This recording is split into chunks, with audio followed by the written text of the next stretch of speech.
ভাবুন তো, আজ আপনি যদি জানতেন আগামীকাল আপনার জীবনে কি ঘটবে, কবে সুখ আসবে, কবে বিপদ আসবে, তাহলে জীবনটা কি আগের মতো থাকতো? ইসলাম বলে আল্লাহ মানুষকে ভবিষ্যৎ জানতে দেননি। কেন? এক, মানুষ চেষ্টা করা বন্ধ করে দিত। যদি কেউ জানতো ভবিষ্যতে সে সফল হবে, সে আর পরিশ্রম করতো না। আর যদি জানতো সে ব্যর্থ হবে, শুরুই করতো না।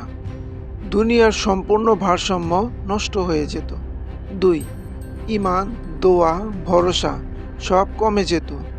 মানুষ দোয়া করে কেন? কারণ সে জানে না সামনে কি আছে।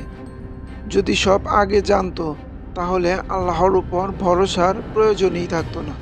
তিন, মানুষ ভয় বা দুশ্চিন্তায় শেষ হয়ে যেত। কেউ যদি জানতো সামনে বড় বিপদ আসছে, সে আগেই দুশ্চিন্তায় ভেঙে পড়ত। আবার যদি জানতো সামনে ভালো, তাহলে আমল ইবাদতেও অলসতা আসতো। চার, দুনিয়ার নিয়ম ভেঙে যেত। যদি সবাই ভবিষ্যৎ জানতো তাহলে কেউ চেষ্টা করতো না, কেউ কাজ করতো না, জীবন চলতো না।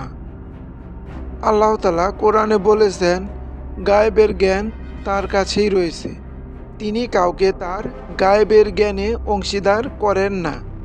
শুধু যাকে তিনি রাসূল হিসেবে পছন্দ করেন তাকে সামান্য কিছু জানিয়ে দেন। সূরা জিন আয়াত ২৬-২৭। ভবিষ্যৎ শুধু আল্লাহ জানেন। মানুষ, জিন, ফেরেশতা কেউ জানে না। শুধু নবী রাসূলরা আল্লাহর থেকে কিছু বিশেষ খবর পেতেন। সাধারণ মানুষের ভবিষ্যৎ জানা আল্লাহর হিকমতের বিরুদ্ধে যায়। মোট কথা, যদি মানুষ ভবিষ্যৎ জানতো, জীবন, ঈমান, চেষ্টা সব নষ্ট হয়ে যেত। তাই আল্লাহ ভবিষ্যৎ শুধু নিজের কাছে রেখেছেন, আর এটি মানুষের জন্য বড় রহমত। আলহামদুলিল্লাহ।